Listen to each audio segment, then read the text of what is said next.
So every year I review the world literature on nutrition, so I compile it, all the most kind of groundbreaking, interesting, practical advice into kind of a quiz show format, which I enjoy giving every year here at the McDougall Advanced Study Weekends.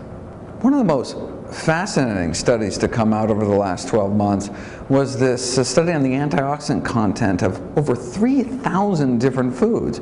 The first thing they did is split things up into animal foods and plant foods, and animal foods had 64 times less antioxidants, the average animal food, than plant foods. So meat, fish, eggs, dairy, 64 times fewer antioxidants, and that reason alone is good enough to transition towards a more plant-based diet. Because if you think about, the leading killers here in the United States, not only can they be prevented and stopped in their tracks, but even reversed with a healthy plant-based diet.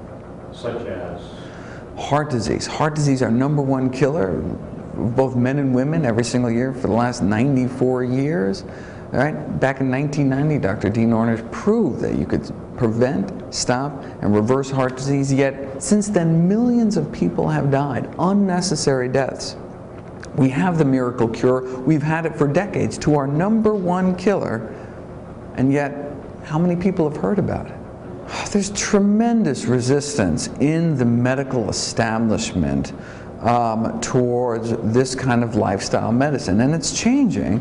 But you'll remember, just recently, McDougall tried to get the, Senate Bill 380 passed through the California Senate, just to get a pittance, 7 hours of nutrition training for doctors over the next, 4 or 5 years, and the California Medical Association came out against it.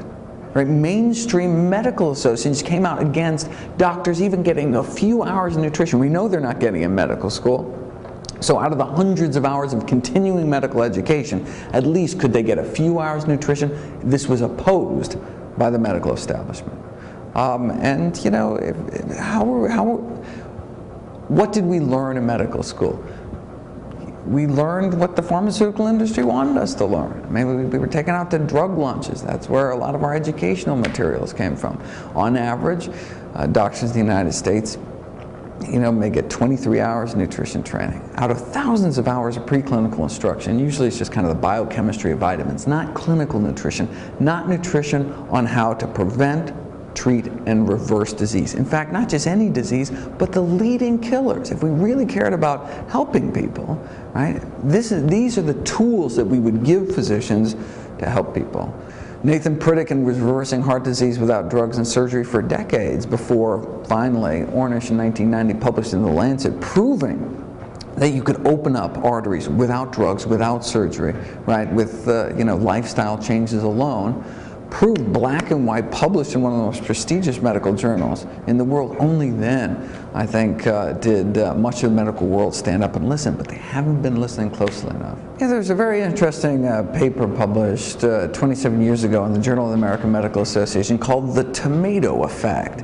What they were describing is this, the resistance within the medical community against even highly efficacious therapies. And the reason they call it the tomato effect is because, in the 1500s, the tomato was a staple in European diet, but it was shunned actively for decades here in North America. Why? Because people thought they were poisonous. Despite all the evidence. In fact, it wasn't until 1820, I believe, someone got on the steps of a courthouse, ate a tomato, and survived. Did things actually change? And now it's $1 billion crop. That same tomato, which we thought was poisonous, for hundreds of years here in North America. And so they point out there's a number of things in medicine, the same thing. That there's this extreme resistance, this kind of clinging to orthodoxy within the medical establishment, even against things that we know work. And so I give the example of beriberi in the 1800s, when we polished brown rice to white rice before we enriched white rice with B vitamins. Millions of people in Asia died from something called beriberi, which is a vitamin B deficiency. It affects the heart muscle, so millions died of basically heart attacks because of this B vitamin deficiency. Yet, once the cure was discovered, rice bran, the brown part of rice, or rice bran tea, there were still decades of death before the medical community finally came around. Same thing with scurvy.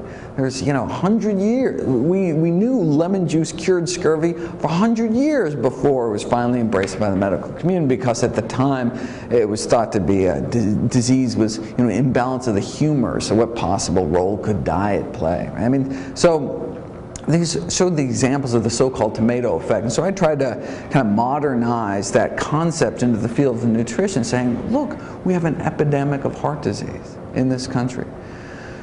Millions of Americans at risk. Another disease caused by diet. Another disease for which we have a cure. How long must we wait?